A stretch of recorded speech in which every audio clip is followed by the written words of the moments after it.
You're listening to Bridge the Gap Season 3, powered by supporting partners OneDay, Propel Insurance, The Bridge Group Construction, and Solinity. BTG Voice is a podcast dedicated to inform, educate, and influence the future of housing and services for seniors. Learn more at btgvoice.com. Welcome to Bridge the Gap podcast, the senior living podcast with Josh and Lucas. Exciting and energetic show on deck today. I can't wait to introduce you to Ralph Peterson. He's an author, a speaker, a motivational speaker.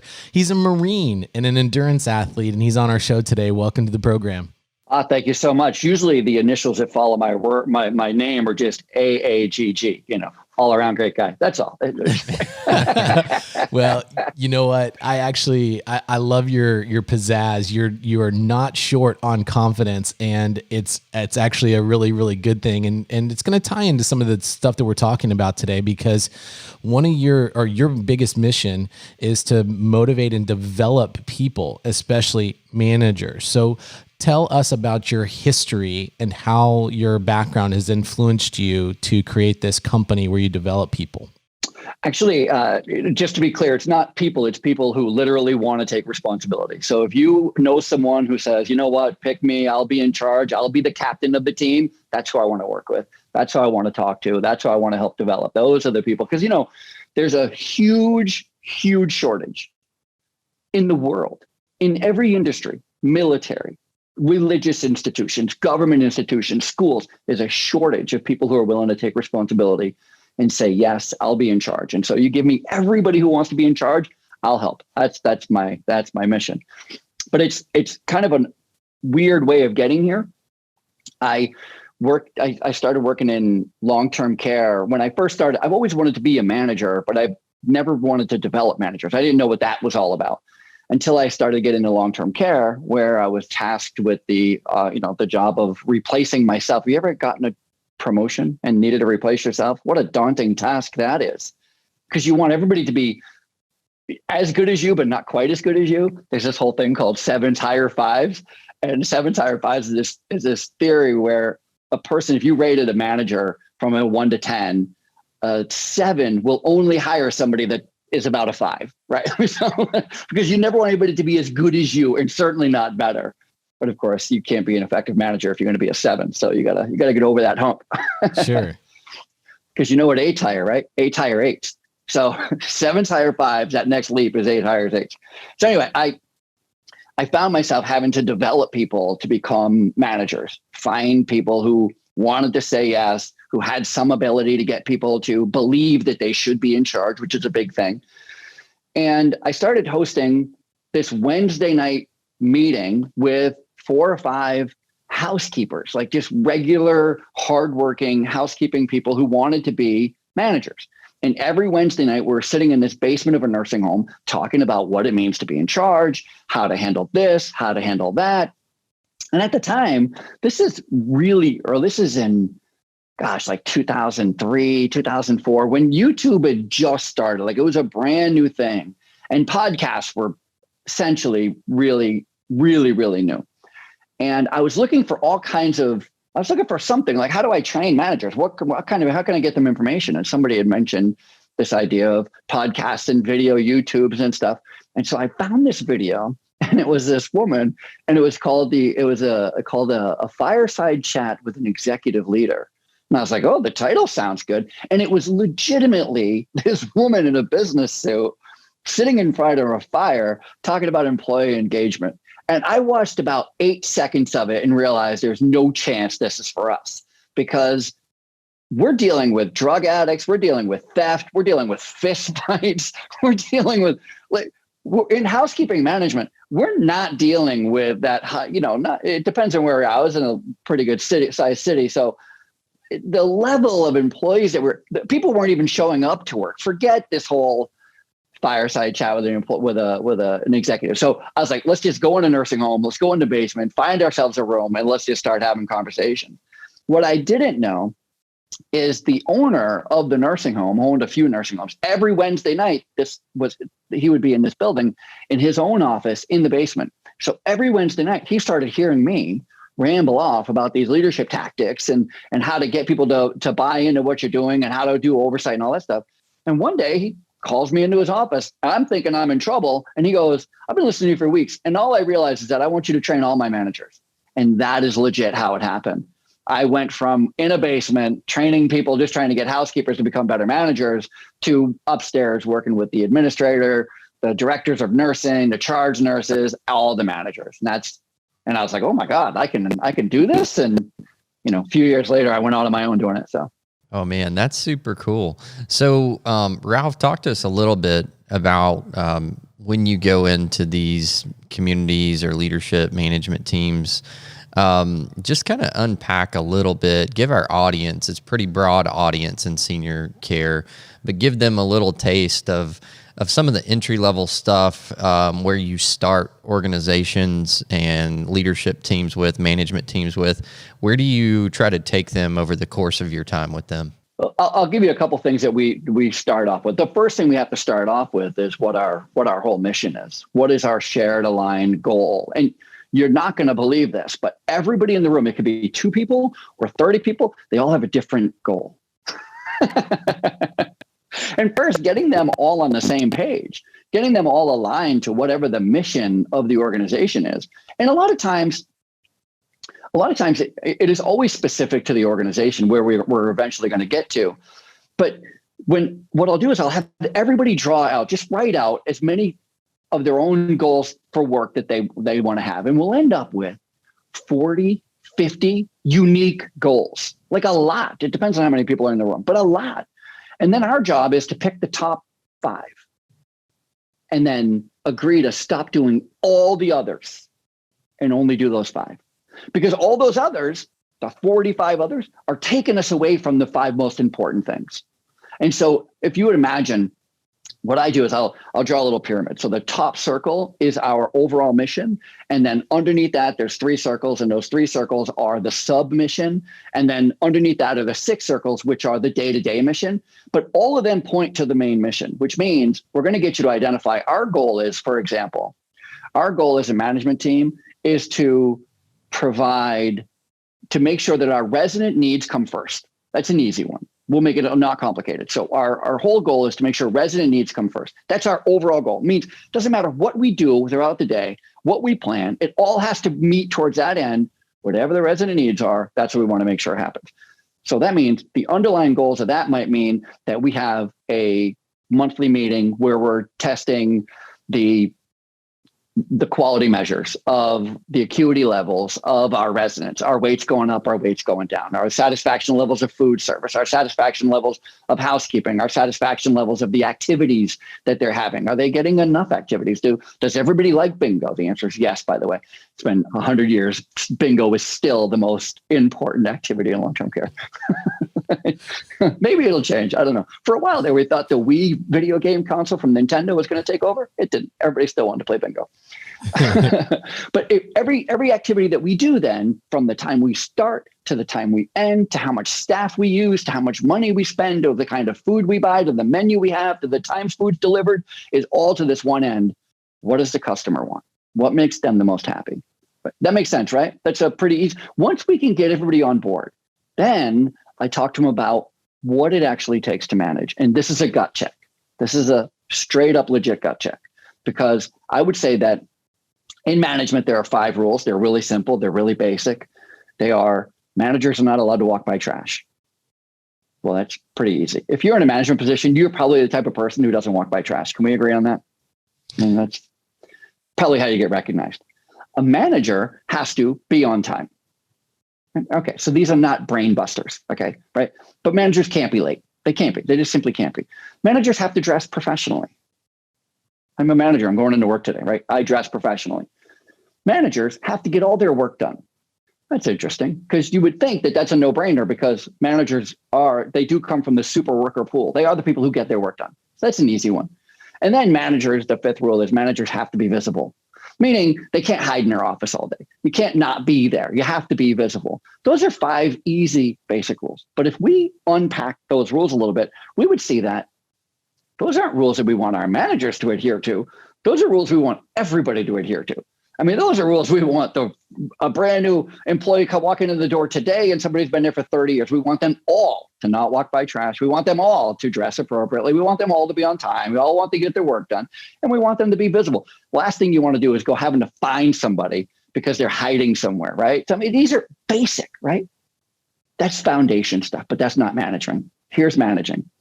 Rule number one, managers are not allowed to walk by trash, and they're not allowed to pick it up. Yeah, that pregnant pause that we got going on here, that silence is how I address every room. Everybody's on board with me and my 5 rules. Oh, they're like, walk by trash. I never walk. You've seen me, Sally. You see me always. Well, I never walk by trash. No, I've seen her. She picks it up. She'll move people out of the way and pick it up. I go, okay, that's not managing. That's picking up trash. You want to be a manager?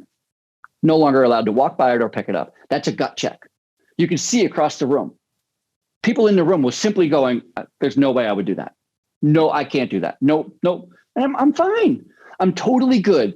If this is too much for you, if that doesn't sit well with you, please, with peace and love, pack up your belongings. You're in the wrong class. Management isn't for you. Management is a verb. And not only is it a verb, meaning it takes action, but managing is, for all intent and purpose, having difficult conversations with difficult people. If they weren't difficult people, they would not be difficult conversations. If they were easy conversations and easy people to work with, we wouldn't need managers. We'd need a directive. Hell, you could manage by just hand them the handbook. Here, just follow the handbook. It's not how it works. Management is tough. It's hard work. And it takes people who have the guts, the intestinal fortitude, to stop at a piece of trash, look around, and find the first player next to them and go, excuse me, will you pick that up for me, please? You know what that person's going to say? I didn't put it there. I don't know what it's there. I don't know how long it's been. I don't know what it's made of. Don't care. It's there. You're there. Please pick that up. Let's go on. Do you have that ability? If not, management sounds great to you. It isn't. It's not for you. That's where I start. And that's the biggest hurdle we get over. And sometimes it takes an hour. Sometimes it takes a day or two to get over. Sometimes I'll work with a team and we'll agree to that. And we'll talk about how to actually implement that strategy, because there is an implementation process. If you're in a home, if you're in a business right now, and by the way, I'm using the word trash. You could do anything and supplement the word trash for any job that is being left undone by your staff and you're doing it instead. It could be changing payroll time punches. It could be, picking up after a meal service. It could be finishing somebody, they never finish. No, I always just stay and finish the reports for them because they never have time to get it all done. Never, not on I would not tolerate that for 1 second. Never tolerate that for 1 second. But so there's a strategy on how to implement that. But I work for teams where we went over, we agreed, when we agree, what I mean by agree, when we decide we're going to work together as a team, and I don't mean me, I mean the team itself. I'm working with them to decide to get it together to work with each other. We write down rules. These are the pool rules. You ever go to a pool and see a set of rules? You'd never go to a public pool and not see rules. So why would you go to an office or a team and not see rules? Every team has rules, and so do we. And these are rules, and the rules are usually basic. We are all going to be on time. We are going to communicate together. We're going to have lunch together once a week, which is the bare minimum, in my opinion. Management teams need to be working together. In schools, they have teachers' lounges. You know why? It's not because there's no room in the lunchroom. It's because teachers need to be with other teachers. Teachers don't need to hang out with middle grade kids. So what a nightmare that would be if you had to have your lunch in the break room with the kids. Same thing at work. You shouldn't be. I'm a big fan of treating managers super special. I'm a big fan of giving managers, pulling all the stops for manager, because we expect the most from them. We don't let them slip up at all. So I treat them big. So at least once a week, they're going to eat together, more than that, hopefully. But we just make up these rules. And then even still, I'll get 2 months later, a year later, we'll do a check-in. And the first thing that has gone is rule number 1. They just can't. They want to. But if one manager of the 10 has trouble doing it, all of them will have trouble doing it.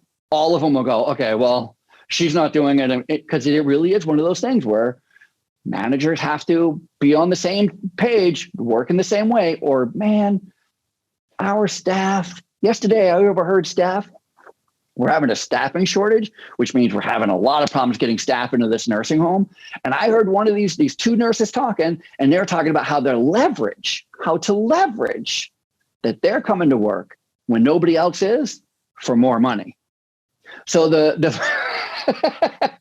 using this crisis and they're scheming. You know what? I think if we go together, and we both demand more money, we'll get it. Because what are they going to do? They can't lose two more of us. Yeah. Well, awesome. So Josh, there's so much that Ralph just said. I've got a million questions, but you're the guy that's been in the business. So I want you to ask the first question. No, I had a lot of questions just like you did. So, my first question was, gosh, Ralph, how many people do you typically weed out just when you're number one that like get up and like, I'm out of here. This doesn't make sense to me, or I can't handle this. Let me tell you this. Most of the time, nobody leaves, but you can see that they quit anyway. You know what I mean? Yeah. Even though they don't physically get up, you know that they quit anyway. But here's the thing. Here's the numbers behind this. 5 million people in America are promoted to leadership every year. 5 million. That doesn't just mean super worker to supervisor. It's every transition from, you were the assistant, you get in the management position, or you're the manager, you get in the director, the district position or the regional. So it's any kind of a promotion into a leadership position 5 million times a year. That's the good number. Here's the bad number. 2.3 or 3.3 million, 2/3 of all first-time managers fail in the first 90 days. Wow. Fail. That means 7 out of 10. That means 7 out of 10 times when I promote that person, when I meet that person, who, by the way, is my best worker. I mean, talk about playing like Russian roulette here. It is terrible to go, oh my God, who'd be fantastic in a leadership position? Carrie. She is always doing such a great job. I would love to give her the opportunity. Oh, have you talked to her? Yeah, she said she'd be interested. Oh, that's great. 7 out of 10 times, what we're going to do to Carrie is we're going to either demote her, which is really bad, or we're going to terminate her, which is worse. 7 out of 10 times. So it's important to have that conversation, I think, right up front. I'm working with a brand new manager. I say, listen, statistics are not on your side. If there's 10 of you in a room, 7 of you in 90 days are not going to be here. You're not going to make it. Now, that's good to know, because I'm not going to tell you why you fail. Let me give you the common reasons why managers fail, and I'll just go through them. And they'll go, oh, okay. Not being able to do rule number 1 is a big reason why managers fail. So let me ask you this, and this might be playing a little bit of devil's advocate, but so how do you reconcile rule number 1 with what I think most organizations, it seems like commonly these days, are pushing, especially in senior housing, I think, which is this idea of, I would put it into 2 categories that are pretty similar. One is servant leadership, and then 2, never do anything, never ask your staff to do anything that you won't be willing to do. So how do you reconcile that verbiage, that thought process with rule 1? Is that contradictory? Is it consistent? How do you flesh that out? So you just highlighted quite beautifully, by the way, the dichotomy of leadership. Because on the one hand, management, to be effective, is 1,000,000% day in and day out serving your staff. What does serving your staff mean, though? Let's unpack that for just a quick second. It just simply means that you are doing everything you can to make sure that your staff have everything they need, to include time, education, training, tools, to get their job done. You want a disgruntled employee? It's easy. Ask them to do something they're not able to do, or ask them to do something that's it's an easy thing that they can see to do, and put all kinds of stops in front of them to make it super complicated for them. They will check out in 2 seconds. Who the hell wants to waste? This is so backwards, right? So a management job is 100% serving your staff. Notice how I did not say management is doing the staff's work. It is not. Serving does not mean you're doing their work, unless you're a server, which is not the same thing. However, The second thing, and I have a new book coming out in October called The Good Manager. Being great is overrated. I know, it's a pretty great title. It's where I make the argument that it's not about being great. It's really about being a good, solid manager. And I go through the reasons why you're going to fail. And one of the reasons you're going to fail in management is because you have been told your whole life that you should never ask anybody to do anything you wouldn't do yourself. I'm going to take it to a ridiculous level just to highlight how ridiculous this can be. Are you a doctor? Are you a doctor? Not me. I play one on TV sometimes, but so you're not a doctor. But, lo and behold, you are really good at finance and you're really good at operations, and we put you in charge of a hospital. And a patient comes in and he's bleeding from a gunshot wound. And there's a doctor there who's done that plenty of times, has the training, but you know what today? He has an attitude, he's not feeling it, and he's going to look at you and say, why don't you do it? I mean, come on. Wouldn't you jump in and do it? Wouldn't you jump in and throw some gloves on and perform some surgery to save this guy's life? I mean, he got shot of course you wouldn't. That's ridiculous. It's ridiculous. As a matter of fact, if we take it, and sometimes I go down wormholes, so I apologize for that. But if you take that one step further, I think one of the biggest challenges I have with knowledge workers becoming managers, like a nurse, somebody who's an RN, and she becomes the administrator, is when there's a nurse shortage, she jumps into the nursing role. And what happens when she jumps into the nursing role? She is no longer the administrator. As soon as you assume the role of the employee, you're no longer in charge. It may only be for an hour, it may be for a day, it may be for one shift, but whatever time that is, you cannot be both. You cannot be both doing operating on a table and be in charge of the hospital at the same time. It's impossible. So what is your role? Your role is to either be in charge to ensure other people do what they're supposed to be doing, or your role is to do the job. It's very rare is there a time and a place where that is effective, especially over the long term, where you can do both. So Ralph, go ahead. Well, I just want to make my further point to go the other side of this. So that's my extreme, but here's the other side, and it's a real thing. In the early 1900s, actually from late 1700s all the way up until today, there has been a massive problem in the world. And that is where corporations and organizations and managers who run these organizations have and continue to be unethical. They lie, they cheat, they steal, they bypass safety regulations. People get injured, people lose their lives, people lose their fortunes, people get scammed out of all kinds of things. And the last thing you want to be is associated with one of those companies. So in 1903 or something, very early on, there was this huge accident where these two young boys lost their lives in a factory. The boys were like 8 and 10 years old. I mean, travesty. Working over the weekend, they had an accident. The accident they had was not life-threatening. However, because there was poor management oversight, because there was loud machinery in a factory, so they couldn't hear the kids screaming, because they didn't have any safety mechanisms, nobody was walking around checking on anybody. We had underage, really unskilled labor. We had 8-year-olds working, right? They're very small. They're not very well attentive. They die after not being found after 2 days. The whole country goes into an uproar. First a little town, then the whole country goes into an uproar. I mean, outrage is the word. It's on every newspaper in America. Outrage, that's the headline word, because that's how everybody's feeling. And how are they feeling about that? Who are they feeling it against? Corporations. So all of a sudden, corporations had to backpedal. They had to restart branding. And what is their brand tagline? Come work for us. We would never ask you to do anything that we wouldn't do.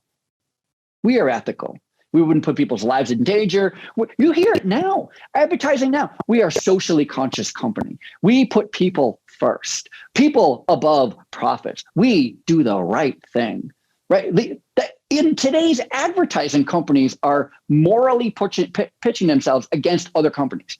If you put a company in the paper like Enron, the worst company in the world, little devil horns, every company goes, hey, at least we're not Enron, right? So let's capitalize on, so can we put that in our marketing? No, don't say we're not Enron. Say, we don't cheat. You can trust us.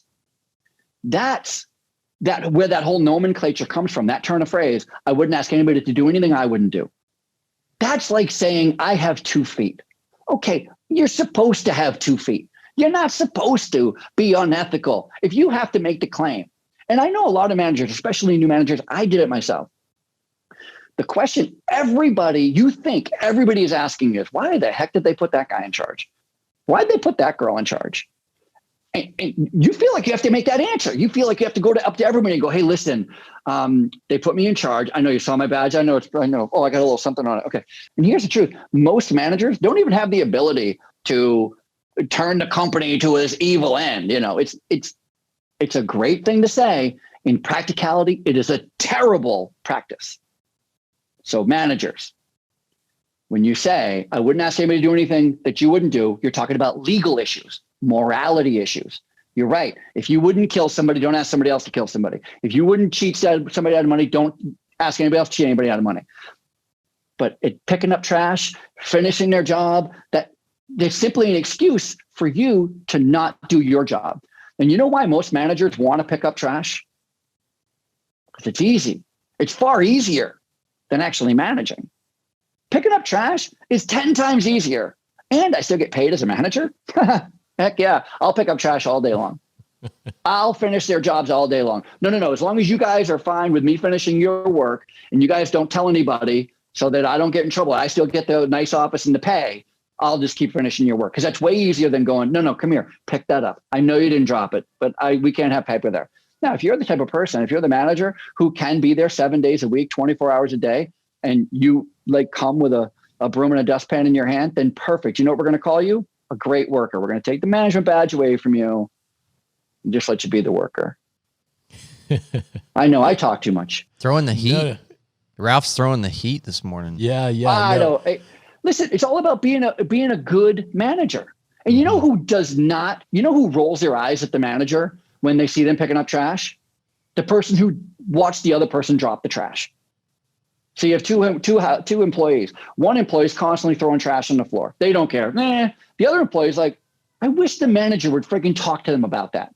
I wish the manager would do, because I work here too. It makes us all look bad. And so the manager comes along and she goes, oh, no, I know. I'll talk to him later. I mean, not now, because it's way too tough and I'm way too meek and I'm really shouldn't be in this position. So I'll just pick it up. You know whose respect you're losing is that good worker behind you who's going, really? This is the manager we have? Unbelievable. So you're talking about a higher level of responsibility. And I love kind of, this, you got that Northeast kind of, you live in New York, right? Yeah. Well, all right, here we go. You got that. And you're a Marine. I love this very, very direct approach. It's very clear, and I think that's, in management roles, it's very important to be very clear. Which is a challenge for a lot of people. So how do you, let's move the conversation as we start to kind of round this out. I feel like we could talk for a very long time about this. This is what I do for a living. And we can tell. I talk about this for a living. I do this all day.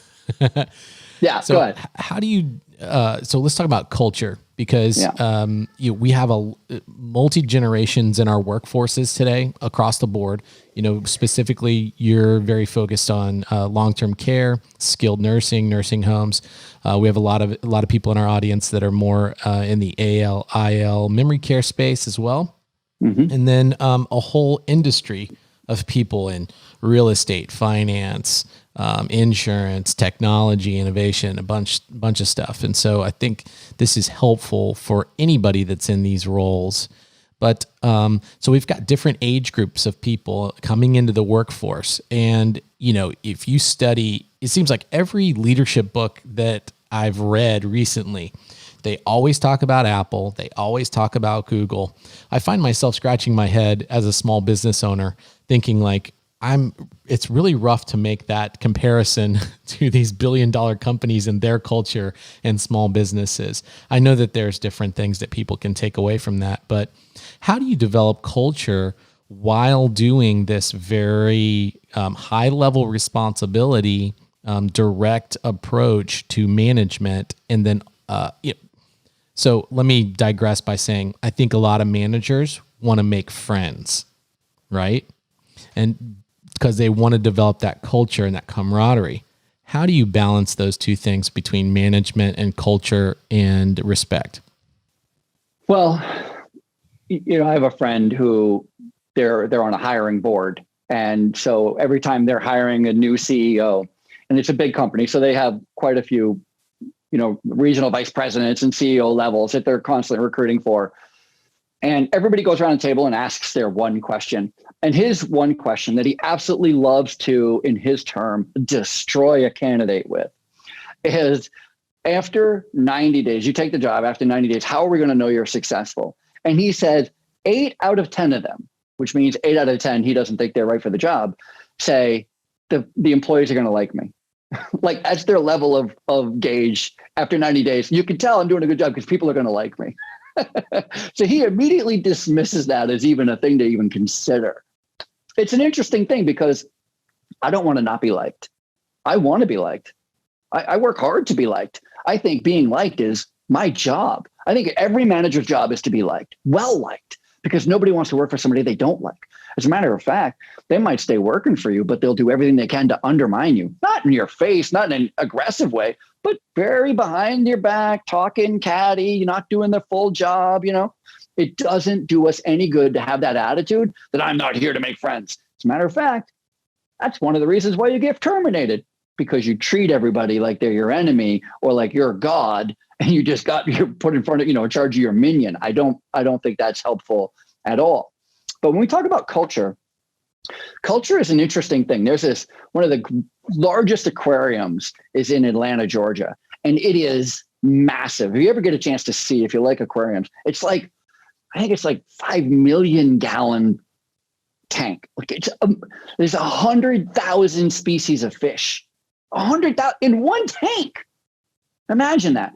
I was there a few years ago, and I remember just walking around in awe because every 5 steps you take, you're seeing a whole different ecosystem of fish and schools of fish going this way, and large fish and small fish and these behemoth fish and stingrays. And after about an hour, I thought to myself, I haven't seen one fish on fish murder. I've not seen one fight. I've not seen blood in the water anywhere. And so it took me a while to find somebody to ask a question to. And I said, how do you have the biggest of fish in here and the tiniest of fish and nothing's eating anything? And they said something very interesting. They said, we just keep them well fed. Oh, huh. When Oprah was accepting her Lifetime Achievement Award, she had this great story about growing up. Her dad was a barber. And every year, as a barber, he would cut homeless people's hair for free at Christmas time. And so a few weeks in the month of December, he'd be just cutting hair all December long of homeless people for free as his charity. And inevitably, this is Oprah's story, inevitably, he would invite 2, 3, 4, 5 homeless people to Christmas dinner every year. And when you're a little kid, it's disconcerting to see these, not well-dressed, a little stinky with a brand new haircut. The hair is still on their shoulder from their dad, not able to get it all off their clothes, coming in and joining the dinner table for Christmas dinner. And Oprah says, she said to her dad one day, she said, Dad, how come you always have to invite those homeless people to our Christmas dinner? And he said, Oprah, they want the same thing you want. And she said, what's that? He said, to be fed. I think when you talk about culture, that's how you got to look at it. What are your employees wanting to eat? You're right. An 18-year-old does not eat what a 50-year-old does. I have an 18-year-old. If she could live off Pop-Tarts, if we let her, she would live off Pop-Tarts. I don't eat Pop-Tarts. You got to engage me with something a little more than a Pop-Tart. But you know what we both are? We're both human. We both like to be good workers. We like to be recognized for what we do. We like to make a difference. We both do. There's not a generation that doesn't want to make a difference. There's not. They just fed differently. We just eat different things. Learn what your organization is made of. Find out what they need to make them happy and do your best to give it to them. Do your best to give it to them. One of the greatest books is by Peter Drucker, and it's on management. It's the Bible of management. And he talks about the knowledge worker. And I'm just going to make this final point. try to consider it like this. Knowledge worker means the employee comes with no knowledge. They don't know anything. And then you teach them a skill. Then once they learn that skill, they can go to work anywhere. Do that job anywhere. You could be a nurse anywhere. You can be a housekeeper anywhere. You can work on cars anywhere. Now, all of a sudden, once that happens, you must treat them like volunteers because they don't have to work for you. So imagine if your whole staff don't have to work for you. How are you going to treat them? What's your focus are going to be? I know what you think. Your question has to be, so what does a volunteer want? A volunteer they want an opportunity. They want to do something they believe in, and they want to make a difference, and they want to see the results. So if we can do all of that for our current employees, our success rate of building a better culture is way better. Did I answer your question? Kind of like did. Ralph Peterson, motivational speaker, developing managers. This has been an exciting and energetic conversation. Thank you so much for coming on our show today. You're welcome. I appreciate the opportunity. And so if people want to find more about you, we'll definitely put that in the show notes, but what's the best way for people to contact you? It's just through ralphpeterson.com. Just go to the website. From there, you can email me, you can call me, you can send me a message on LinkedIn. You can do whatever you want. But if I'm able to part with one thing, one call to action, it is this. There really is a need for managers. And it's really, really, really the best job you could ever have to affect somebody else's life, to be able to help people overcome things that I otherwise wouldn't be able to do without you is the best job. So please, please, please don't be dissuaded by what I say. Put your feet in the water. If you have any desire to be a manager, we have the need. You don't have to be born with any special skill. You don't have to have a college education. You don't have to have 30 years of experience. Listen, we need people to step up. So with peace and love, step up. Awesome conversation. Josh, this is going to be really helpful to our audience and a great, wonderful way to wrap up a wonderful conversation. Thank you, Ralph. Have a great day. To all of our listeners, we're thinking about you. We're rooting for you. Have a great day. And thanks for listening to Bridge the Gap. Thanks for listening to this episode of Bridge the Gap, the Senior Living Podcast. We'd love to hear from you, so visit btgvoice.com for all things about the podcast. Powered by supporting partners OneDay, Propel Insurance, the Bridge Group Construction, and Solinity.